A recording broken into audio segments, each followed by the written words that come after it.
que está en el sílabo, ¿verdad? Sistema nervioso, en el cual la vamos a dividir en 4 clases. Incluso la vamos a dividir en 5. Le voy a dar una más, que el jueves voy a tratar de, resumidamente, eh, ver de qué manera les hago llegar un poquito de lograr que una todo el contenido, imagínense, de neurociencia, en que sea en una sola clase. Lo que creo yo que hay que saberse y lo que creo que es necesario para entender cómo vamos a lograr hacer un buen examen físico del sistema nervioso. Si pudieran leer algo de las vías, algo de los pares craneales, sería bueno, ¿eh? Porque sé que generalmente son las donde hay un poco de debilidad en cuanto al sistema nervioso. En la clase anterior nosotros dimos lo que es el sistema hemolinfo y me gustaría que alguien me informe los 3 signos clínicos que nosotros vamos a buscar en este aparato fundamentalmente. ¿Cuáles serían esos 3?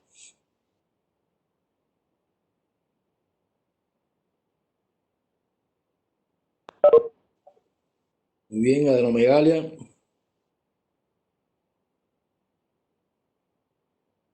que sería el aumento o volumen de algún ganglio.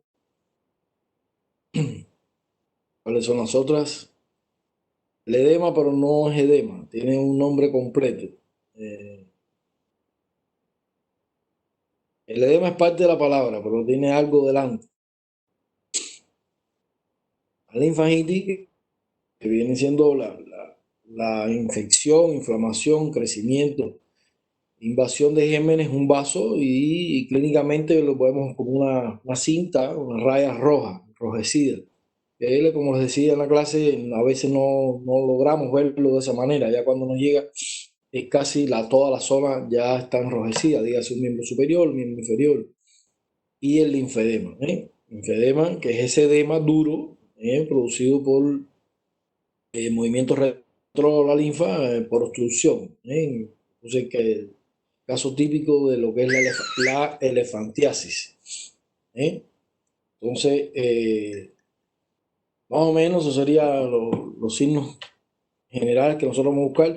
Lógicamente, cualquier paciente con fiebre, un síndrome febril, sin más nada, hay que buscar. Recuerdan siempre causas urinarias y tendríamos que el otro aparato que vamos a buscar a ver si tiene relación con esta fiebre inexplicable, casi siempre va a ser hemolinfo, el sistema hemolinfopoyético.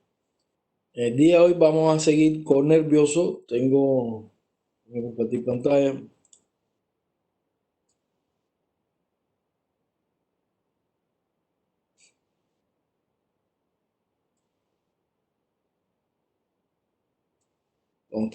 Estaba revisando la clase de primera nervioso. Me acordé que aquí tenía unas preguntas y dije, bueno, no las voy a quitar para que más o menos las vean. De urinario. ¿eh? A ver si puedo abrir aquí el chat para que me vayan respondiendo ahí. Esta pregunta eran de verdadero y falso. Rapidito vamos a hacerla ahí. Término de dispareunia se refiere a la presencia de dolor o dolor retral durante la misión V o F. Rapidito.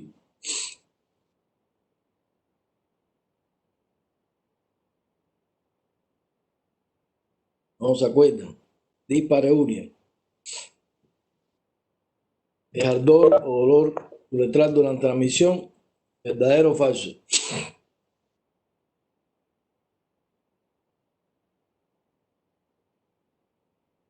Tiene que responderlo. Es falso.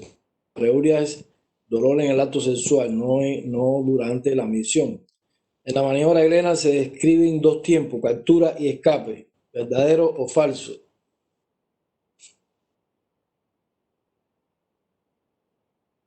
Falso, son 3 tiempos. Durante el peloteo renal, fíjense bien, durante el peloteo renal, la mano del examinador colocada en la pared anterior del abdomen es la que realiza los movimientos para generar los impulsos secos y repetidos que se perciben a la palpación de la pared posterior lumbar. ¿Es la anterior o es la posterior? Entonces, por lo tanto, sería falso. La otra, el punto ureteral superior, el superior, los puntos dolorosos. El bulbo ureteral se localiza a la altura del reborde costal en su intersección con el borde externo del recto anterior. ¿Verdadero o falso?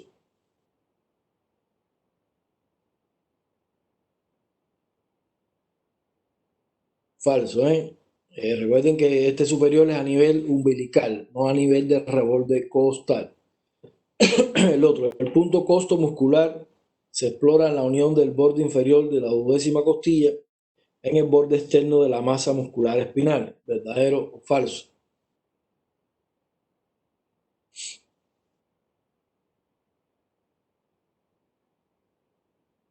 Eso está fácil.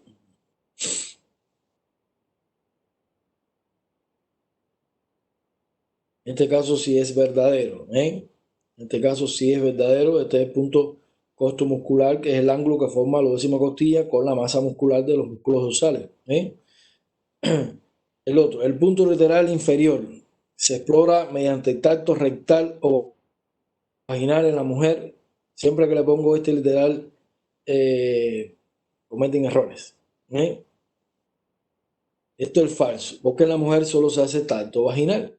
En el tacto, lo que es tacto rectal se hace en el hombre. Entonces, si les pongo sí, punto rectal inferior se explora mediante tacto rectal o vaginal en la mujer, es falso. Muy bien. El procedimiento bimanual de Guión se realiza siempre a la derecha del paciente. Procedimiento de Guión. Falso, ¿eh? Porque el riñón izquierdo debemos colocarnos a la izquierda del paciente. ¿Claro eso?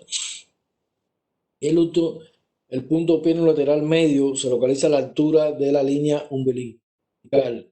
No es, ahí me ponen que no es a ambos lados. Fíjense la pregunta con lo que dice. El procedimiento bimanual de Guión se realiza siempre a la derecha del paciente. No, por lo tanto es falso. Usted si va a explorar el riñón derecho, se ubica a la derecha, pero si va a explorar el riñón izquierdo, se ubica a la izquierda. Entonces, lógicamente, para que este literal sea verdadero, yo tendría que poner el procedimiento bimanual de Guión se realiza siempre a ambos lados del paciente. Pero esa no es la pregunta. La pregunta es, ¿siempre me voy a ubicar a la derecha? No, es falso. Del lado que exploremos. Si es el riñón derecho, estamos a la derecha. Si es el riñón izquierdo, a la izquierda. Por eso este literal, como está puesto aquí, es falso. ¿Okay? La última. El punto pieno lateral medio se localiza a la altura de la línea umbilical en su intersección con el borde externo del recto anterior. Si sabemos, falso igual. Este es a nivel de las crestas ilíacas. Y les he ido cambiando la altura del mismo. Muy bien. Entonces, hay otro modelo de pregunta, pero lo que hice prácticamente es cambiarle. Aquí le cambié con respecto a las anteriores. Más o menos ya tienen una idea de cómo se puede preguntar esto. Entonces, en el día de hoy es una clase bien corta, es casi la unión o el complemento de lo que hemos dado en examen físico general. Nosotros en examen físico general ya dimos fascia, actitud y marcha, pero faltaba, desde el punto de vista didáctico, siempre se lo he dicho, hay que tratar de separar las clases, no hay de otra. Es la única manera que tenemos de ir poco a poco con el conocimiento. Entonces, realmente cuando nosotros exploramos el sistema nervioso, comenzamos desde que entra el paciente por la puerta, como ya les he enseñado, a fijarnos cómo es su marcha.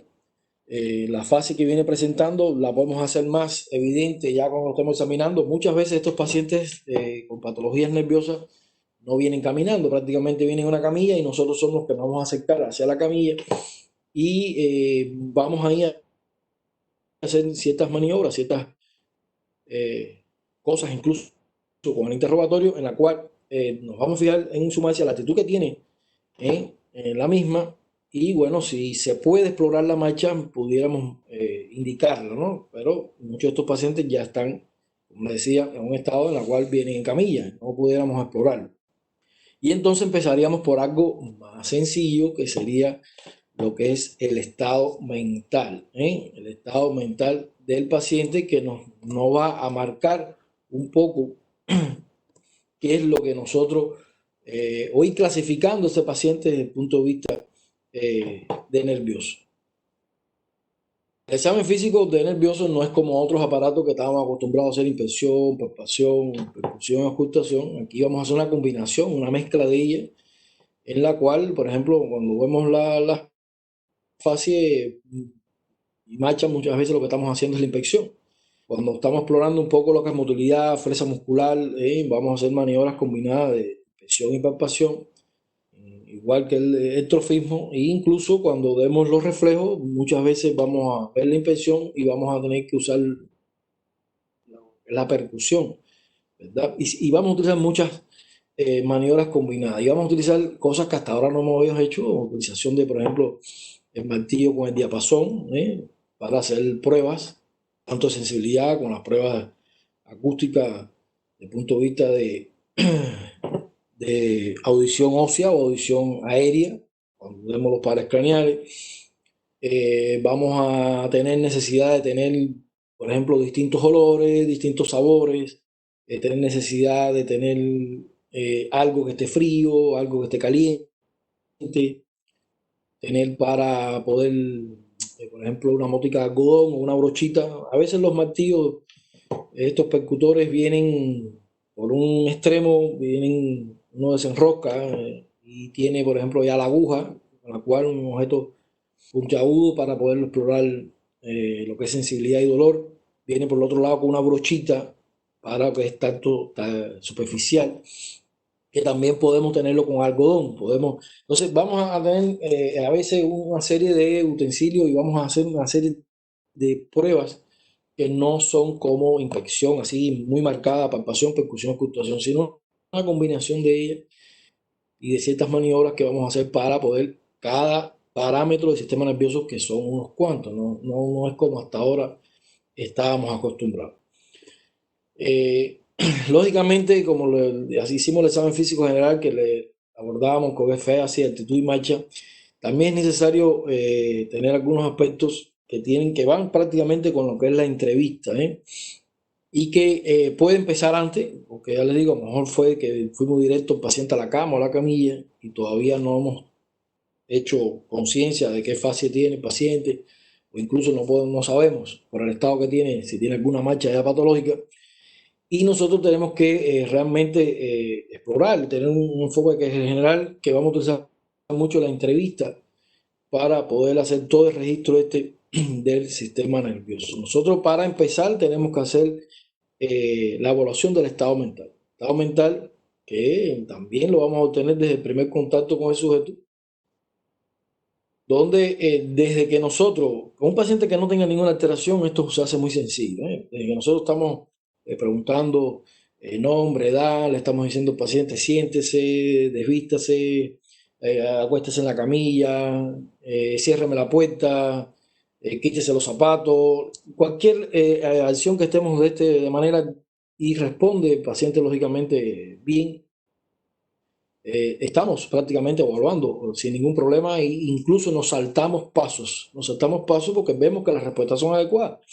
No hay necesidad de estar repitiendo algunos procedimientos, pero cuando hay un paciente con toma neurológica, con patologías que realmente vemos que hay dificultades, entonces sí hay que explorarlo todo. Y ese es el que hay que hacer más énfasis.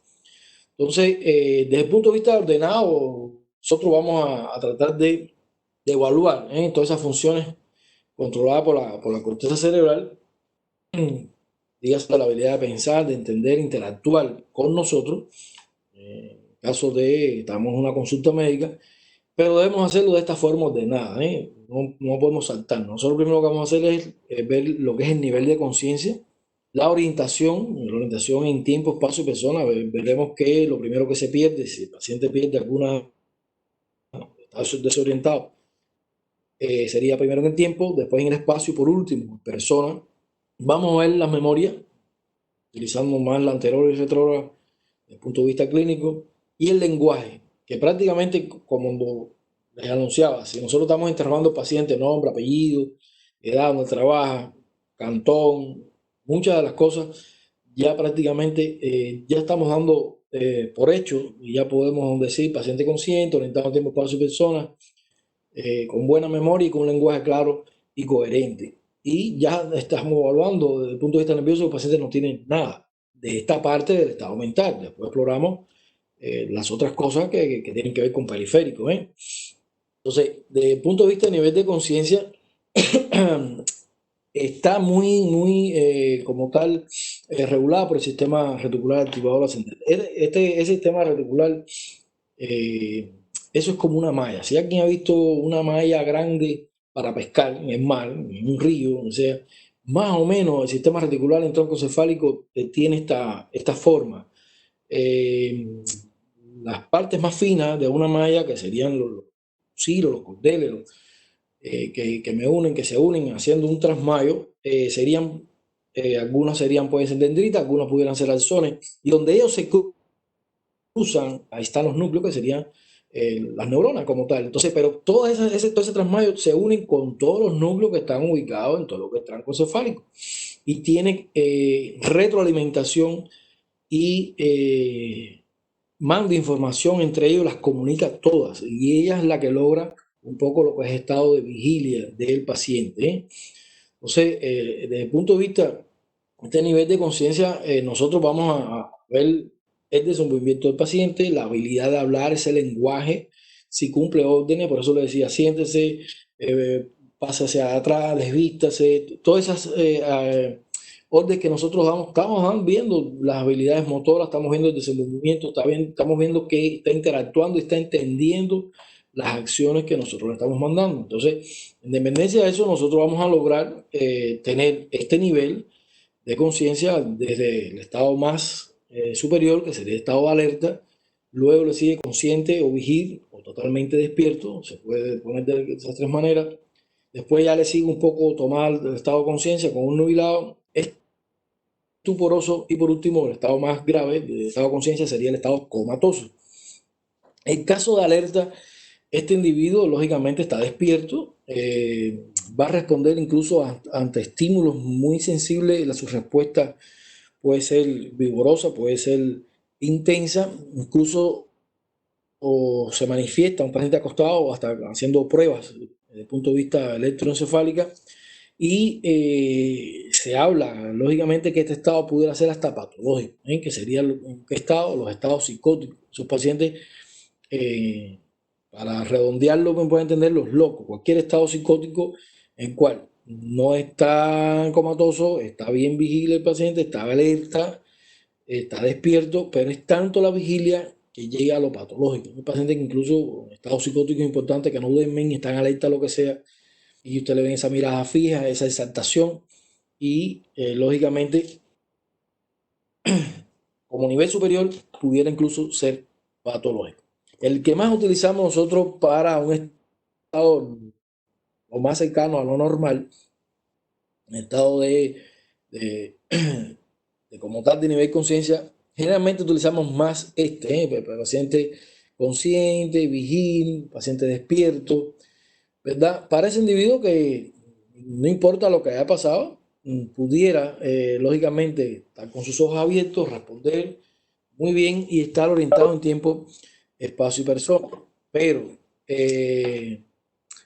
les anuncio que no siempre es así. El paciente pudiera estar despierto, pero estar desorientado.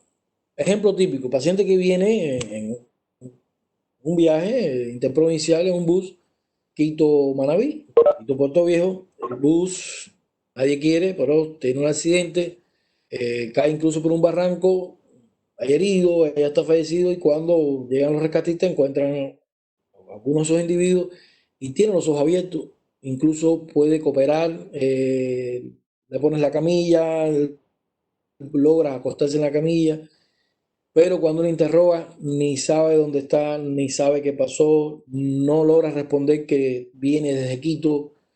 Entonces, en este estado, lógicamente, por ejemplo, tú estabas en conmoción cerebral, producto de un golpe como trauma craneal, que lógicamente se va a recuperar después. Estas cosas llevan un poco más de tiempo, pero realmente está consciente, pero está desorientado. Entonces, ahí es donde empiezan esos pacientes con clínica neurológica. ¿Okay?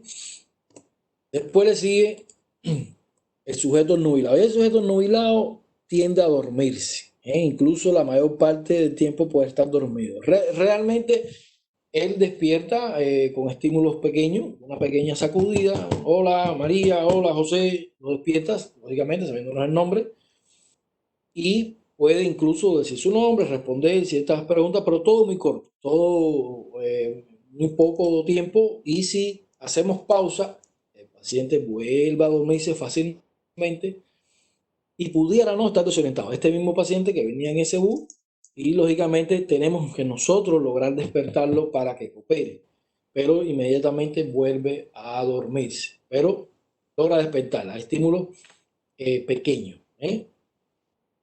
Después le sigue el estuporoso, ya este sí está casi todo el tiempo dormido, como un sueño profundo, y necesita estímulos más realmente vigorosos, más de sacudirlo, un poquito de estímulos incluso hasta dolorosos, pero ya él no va a responder ni va a cooperar como el anterior, como el nubilado. Ya este puede prácticamente darnos una respuesta equivocada, puede incluso evitar que lo despertemos, y lógicamente no hay una asociación buena a los estímulos y la respuesta que nos da el paciente. Pero sí logra responder, logra abrir los ojos, logra decirle alguno que otro monosílabo, pero no realmente estamos en presencia de un paciente que coopere, un paciente que está ya con un estado de conciencia más profundo.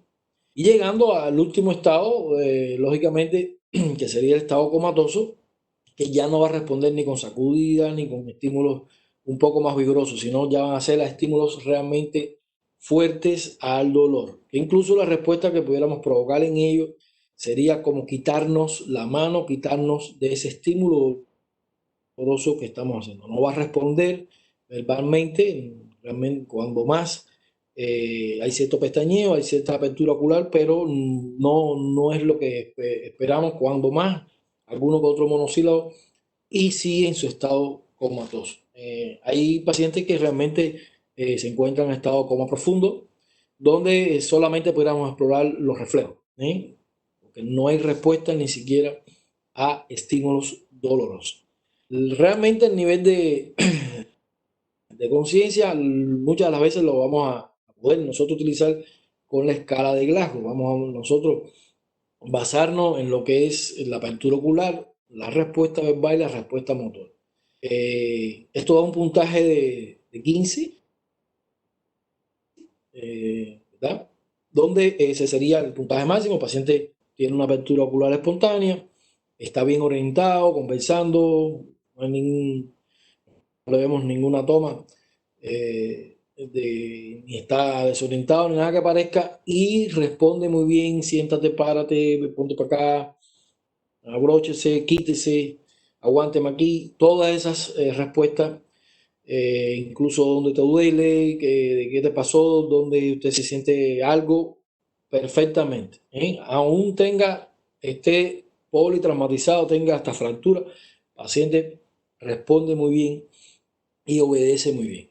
Esto va perdiendo puntaje a medida que vamos encontrando variantes, y le hago el señalamiento, le pongo la luz roja en el individuo que viene en moto,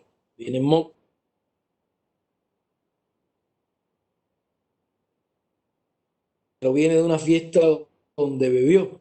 Este tiene un accidente, arranco abajo completo, se va, lo encuentran, tiene pulso, tiene buena frecuencia cardíaca, pero ni abre los ojos, ni responde verbalmente, ni tiene respuesta motor. Y viene, lógicamente, le dan hasta un Glasgow de 3.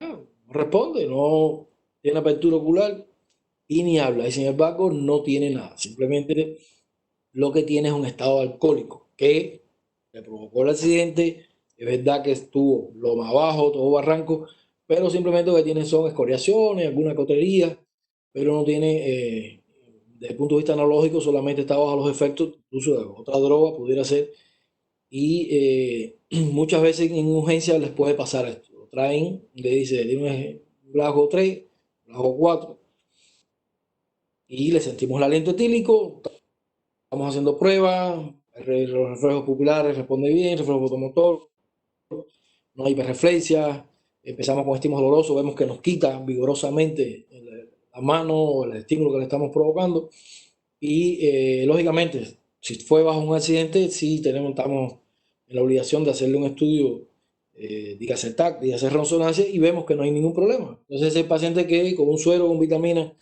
incluso un suero glucosidad o glucosa, pudiéramos en 3 horas, 4 horas ya resolver el problema. Entonces no siempre un conteo de la escala de GLAGO bajo me da a mí manifestaciones neurológicas, ¿eh? Pudiera estar incluso con un envenenamiento, con una intoxicación de sustancias prohibidas, incluso con el alcohol, ¿eh? Ahora bien, ¿cuáles serían esos estímulos dolorosos?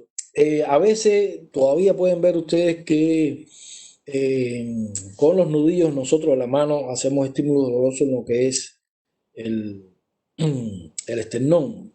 Eso ya se dice que no se debe hacer, más bien hacer un cierto pellizco en lo que es el músculo trapecio, el tendón de Aquiles, apretar un poco el lecho unguial, la patilla, elevarlo, jalarle esa parte de los pelos, preauricular también, ahí pudiéramos jalar un poco. Y esos estímulos vigorosos pudieran a mí perfectamente despertarme al paciente. Ya el otro, ¿por qué? Porque si hacemos tanta presión, al otro día puede tener hasta equimosis, puede tener alguna, como si fuese un golpe que lo hubiésemos provocado por la presión que le hicimos. Entonces, con estos estímulos podemos perfectamente despertar al paciente y no provocarle daño. En caso que el paciente lo encontremos en estado comatoso, nosotros podemos hacer la maniobra de Pierre-Marfroy, que no es más que nosotros colocar nuestras manos en lo que es el ángulo de la mandíbula y hacer como presión digital ahí para ver cómo reaccionan las comisuras labiales. Porque un paciente con cualquier proceso neurológico que tenga parálisis facial, ya ahí eso me va a mí a marcar que una comisura labial va más hacia un lado. Un paciente que esté despierto, podemos decirle ríese y se hace más marcado la desviación de la comisura labial. Pero un paciente en estado de coma no podemos hacerlo.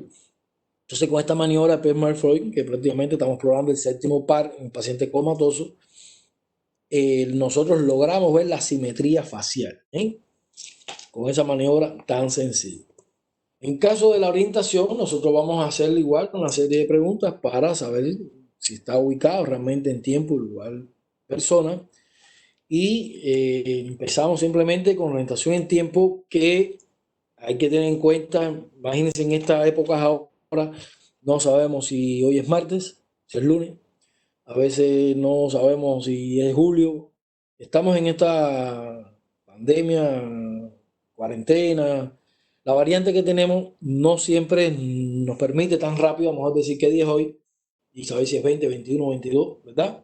Pero es bien raro que no sepamos que ya estamos en julio, bien raro que no estemos en el año 2020, estamos en el año que nadie quiere, prácticamente lo que queremos es borrarlo, que no existe el 2020. Es raro que no sepamos que estamos en la mañana o estamos en la tarde o estamos en la noche. Entonces no ser tan esquemático de si el paciente no sabe que hoy estamos 21 de julio, que es martes, ya está desorientado en el tiempo. No. Podemos explorarlo de distintas maneras, porque más es un paciente como nosotros ahorita normal, que sabemos que mejor no estamos claros si hoy es 20, 21, 22, que si es martes, si es miércoles, si es lunes. Imagínense un paciente que después de un accidente eh, se volcó, tuvo hasta sus golpes, incluso puede tener una fractura. Cuando vamos a interrogarlo, a lo mejor tenga un poco, porque si no es mañana o tarde, pero sí, sabe, estamos en el año 2020, sabe, estamos en julio. Yo creo que sí, que estamos en 20, 21. No está mal, el paciente está bastante orientado y si sabe que venía de qué área, entonces sí está bastante orientado. Entonces tenemos que tener en cuenta eso, porque aquí hay ejemplo, por ejemplo, ¿cuándo fue el último feriado? Ya ni sabemos cuál fue el feriado el último, ya estamos, ni sabemos, ¿verdad? Eso no quiere decir que estemos nosotros desorientados, ¿eh? Entonces, en un conjunto de preguntas nosotros podemos perfectamente explorar esta orientación. En el caso del espacio, el paciente puede venir incluso hasta en estado comatoso, perdió conocimiento durante el accidente. Y ya cuando vamos a interrogarlo, ya abrió los ojos y perfectamente él puede reconocer que estamos en una clínica. Incluso si ha estado ya en esa clínica y hay algo que estamos en un cuerpo guardia todavía, en un área donde es reconocible, él te puede decir hasta qué hospital.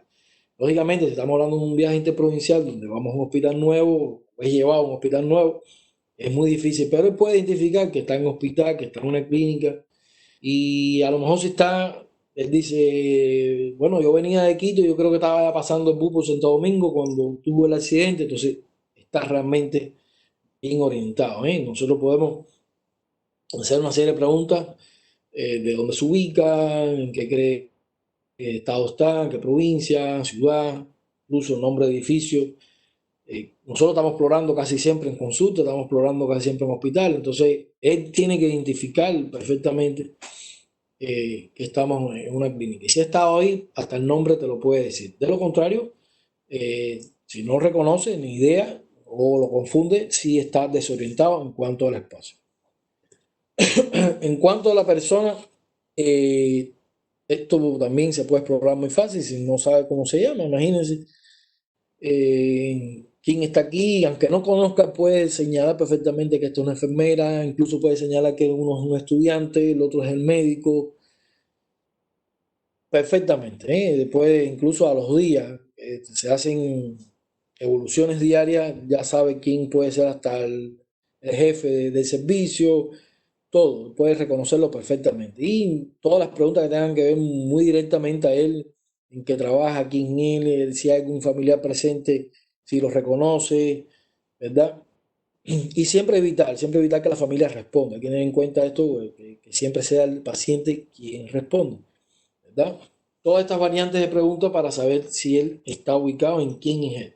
Estoy seguro que han visto muchas series, algunas películas, donde el paciente le dicen, abre los ojos y al lado está su esposo, su esposa, y no la reconoce. Imagínense, qué problema, ¿eh? Bueno, eso en la vida real pasa y esto es uno de los estados de desorientación donde hay que estudiar y lleva tiempo muchas veces después de un gran golpe, fundamentalmente por trauma craneal. Después nosotros vamos a explorar lo que es la memoria, ¿eh? Nosotros generalmente exploramos lo que es la anterior y retrógrada. Antes pudiera explorar la inmediata, nosotros interrogando al paciente podemos darle una serie de números, 7, 15, 44, 98, por ejemplo, ya lo decimos de nuevo, y a rato le preguntamos esos números. A veces requiere que te estén atendiendo bien, pero se puede explorar de esa manera. Que lo diga mal, depende, por lo menos saber que les di unos números, le dije 4 y que más o menos me adivine 2, más o menos está bien el paciente. Si ha hecho buena énfasis y estaba atendiendo bien, él puede repetir a los minutos, ¿eh? Que te diga los números y te los repite sin ningún problema. Pero bueno, desde esta misma memoria podemos explorar la que estaba haciendo los últimos días, que estaba haciendo hoy. ¿No? Yo venía en un viaje de Quito a Manaví, entonces sí, el paciente recuerda lo que estaba haciendo y después exploramos la retrógrada, ¿eh?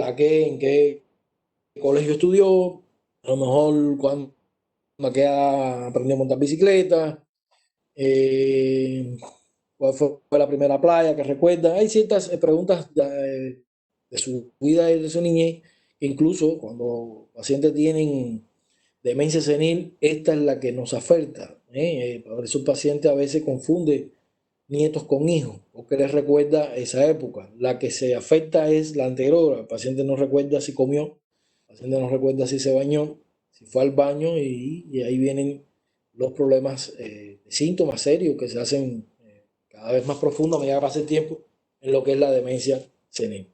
Siempre buscar la existencia de lo que es confabulación, como decía, hay que evitar que los pacientes sean los que respondan y el familiar diga, sí, sí, es así. Entonces, evitar eso porque a veces nos quieren dar una imagen de que todo está bien. Entonces hay cositas de estas que hay que examinar bien, e incluso tener un buen familiar para saber, porque nosotros no sabemos qué colegio estudió, ¿verdad? Entonces tenemos que estar claros de que quien nos está ahí nos está ayudando, no nos está engañando, queriendo sin querer, ¿no? Para evitar esa confabulación. Entonces, de manera general, así se exploraría lo que es la memoria anterior y retrógrada.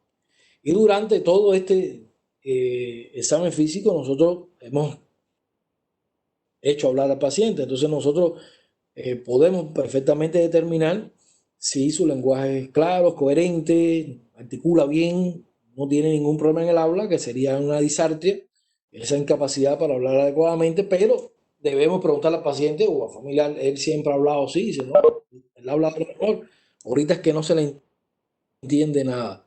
Y entonces ahí es donde, lógicamente, el paciente tiene algún daño, algún área cerebral, y lo que está presentando es disartria, un lenguaje incoherente, tropeloso, enredado, no se le entiende, y pudiera tener estas tipas realmente de disartria, que pudiera ser una afasia receptivo sensorial, que aquí el área que debería estar dañada sería el área de Wernicke, recordar las áreas sensoriales cerebrales.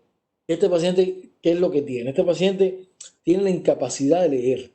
Él habla, pero cuando le pones un símbolo, puedes ponerle la foto de un perro y aunque él puede repetir perro, la palabra perro, él con la foto del perro él no logra decir las palabras, no logra interpretar estos símbolos o estas palabras.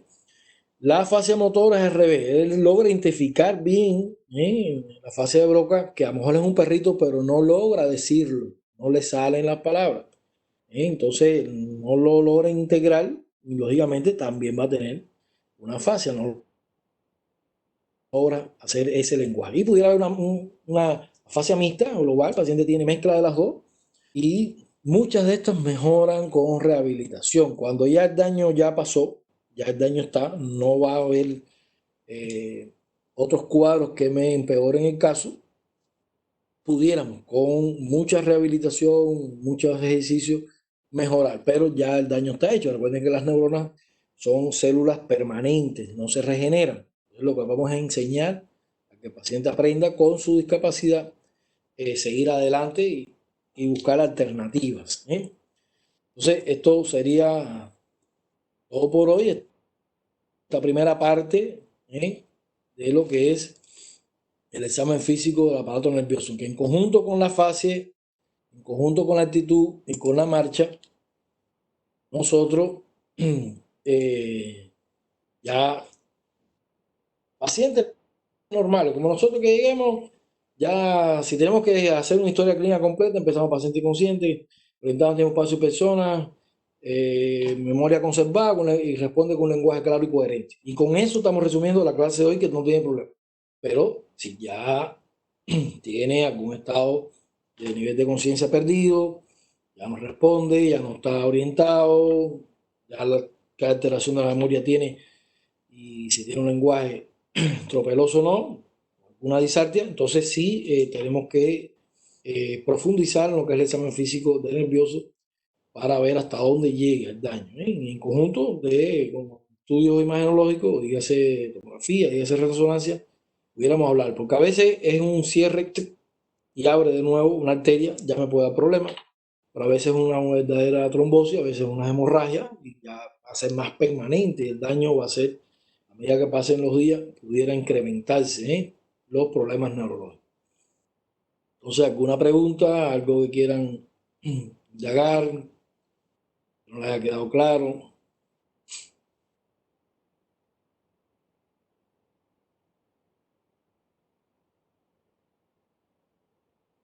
Una pregunta, chicos.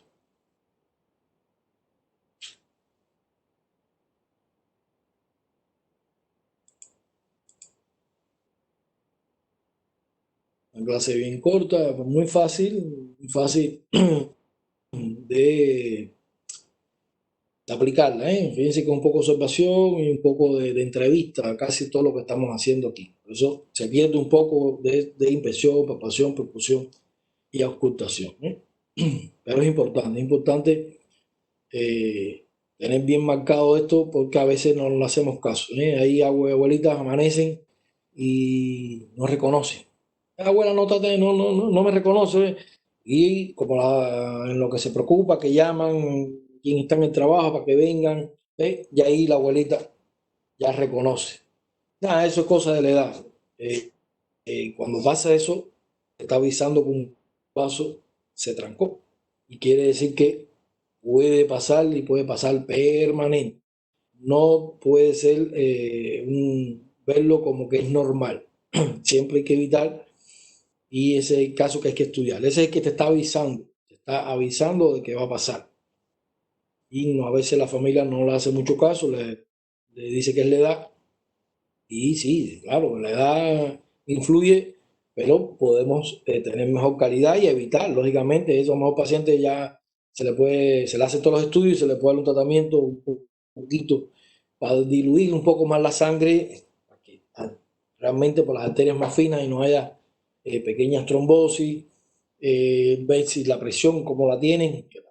Presión alta puede provocarme, lógicamente, también estos tipos de ATI, accidentes transitorios isquémicos, y debemos tratar de evitar eso, ¿no? Porque ya cuando es tú y cierre permanente, ya ese no tiene remedio. ¿Eh? Y cuando te está avisando, ahí es donde nosotros podemos actuar. Una pregunta, chicos.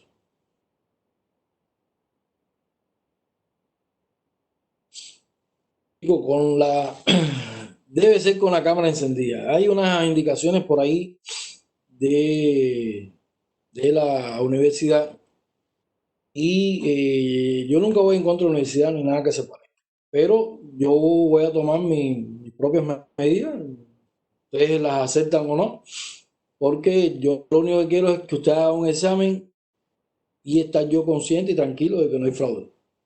Si ustedes estudian contenido y usted hace su examen, da lo mismo que tengan una cámara o que tengan un canal de televisión puesto en su casa, directo para aquí, para mi computadora. No importa para nada eso. ¿Eh?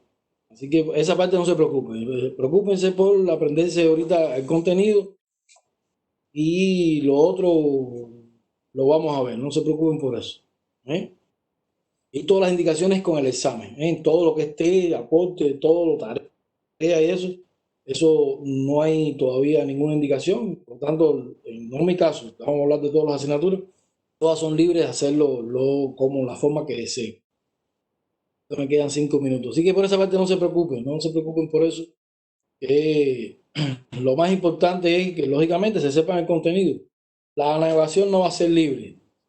Eso ya también se lo dije, no es conveniente, porque no es propicio, no mejora la calidad, provoca más también la tendencia al fraude. Por eso es que no se lo puedo poner de esa manera. ¿Ok? Estudien, vayan estudiando. Ustedes verán que no va a pasar nada, ni estudiando todo sale.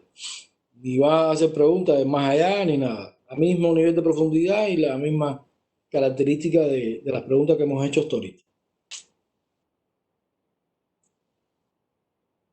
¿Alguna otra pregunta, chicos?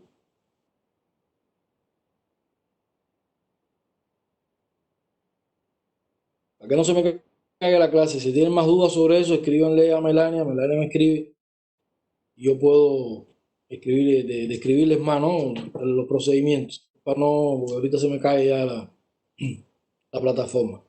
Bueno, si no hay otra pregunta, chicos, cuanto a la clase y eso, ha sido un gusto tenerlos nuevamente. El jueves, como les decía, les voy a dar un repaso de sistema nervioso para poder entrar en los pares craneales y poder entrar en el examen específico ya del sistema nervioso. Tener una idea, para que no hablar de ciencia ficción en las próximas clases sin saber las vías ni los pares craneales. ¿Ok? O sea, que tengan todos buenos días y sigan estudiando, chicos, que ya se acercan los exámenes. Tengan bonito día.